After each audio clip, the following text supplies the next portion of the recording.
Habang nasa store yung aking asawa, is naglinis muna ako dito sa aming kitchen. Alam nyo naman na yung kitchen is dito tayo nagluluto ng ating kinakain araw-araw. So, kailangan talagang malinis. Nilinisan ko na rin yung lagayan ng aming mga prutas kasi nagpabili ako ng prutas doon sa aking asawa. Dapat dalawa kaming mag-grocery kaso nga lang sumakit yung aking balakang, so sabi ko sa kanya, ililista ko na lang yung mga kailangan natin dito sa bahay at ikaw na lang yung bibili doon. Malapit lang naman yung store dito sa amin, mga 2 minutes lang yung lakaran. Sinabihan ko pala yung aking asawa na siya yung mag-grocery. Supposed to be dapat is dalawa kami. Kaso nga lang is hindi ko kaya. Kasi sumasakit yung aking mga balakang.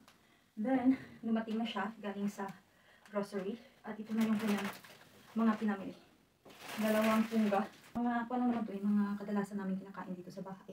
Pero, titingnan natin kung tama ba yung pinamili niya sa mga sinabi ko sa kanya. So, let's see and let's start the grocery haul ng aking asawa.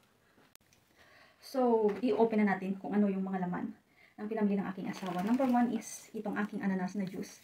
Good, check. Kasi sabi ko sa kanya, bilhan niya ako nito. Then, my favorite! Ito yung paborito kong mais. Luto na siya. Kailangan mo na lang siyang initin. Kaso nga lang, medyo pricey siya. Pero wala tayong choice kasi gusto ko.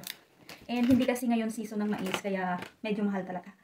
Then, meron tayong egg. Kasi naubos na yung aming egg.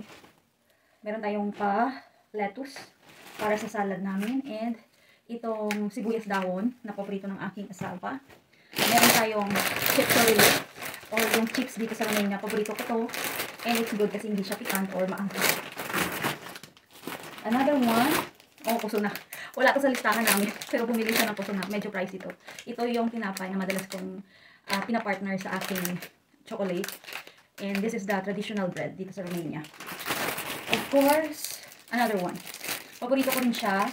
Yung flavor nito is vanilla. Ayaw kasi ng tsokolata or chocolate. So, ito yung kadalasang binibili namin. Before, nasa 11 yung price nito. Pero ngayon is nasa 13 na yata. Nagmahala na talaga.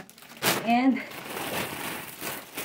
itong dalawang bread. Of course, bread is life ang akong naban. So, kailangan talagang may bread. So, natapos na yung isang pungga or isang plastic. Yung another bag na dala niya. Ay, mga fruits to. Sabi ko sa kanya, bilang niya ako ng strawberries. So, meron tayong strawberry kaso parang nadunot na siya. Then, meron din akong kamatis. Nagpabili ako ng kamatis for the salad. At itong banana. Another one is itong apple. Yes. Gusto ko yung apple nito. Ayaw ko ng apple na soft or muwale. Gusto ko yung matitigas na apple. So, ito yung binili ng aking asawa. Mahilig kasi kami sa mandarin or sa orange. Bumili din siya. Then, of course, patatas is life ng aking asawa. Bumili siya nito. Pero wala sa listahan namin. Sabi niya lang, bumili ako kasi nga nasa 3 lei yung 1 kilo nito. So, sabi niya, is mura lang. So, bumili siya. That's it.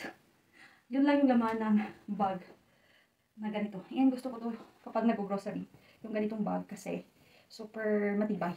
Kasi tela siya. At yun ang lahat, yung mga pinamili ng aking asawa sa kanyang pag-grocery. Then yung bread is nilagay ko dito sa drawer. The reason kung bakit nilalagay namin dyan, para hindi madaling tumigas ang tinapay. Then itong mga prutas is nilagay ko na rin dito sa kanyang lagayan. Maaasahan ko na talaga sa pag-grocery yung aking asawa kasi before, hindi talaga yan nag-grocery. Pero nung nabuntis ako, is kailangan niya na talagang magsikap na bumili doon sa store. At ito na nga, lilinisan ko na rin itong strawberry or grapes na aming binili. Tapos, tiniklop ko na itong mga pungga na aming ginagamit sa pag-grocery. Gusto ko yung style ng upuan na ito kasi nga double purpose. Meron siyang division kung saan pwede mong ilagay yung mga plastic and of course yung mga basahan.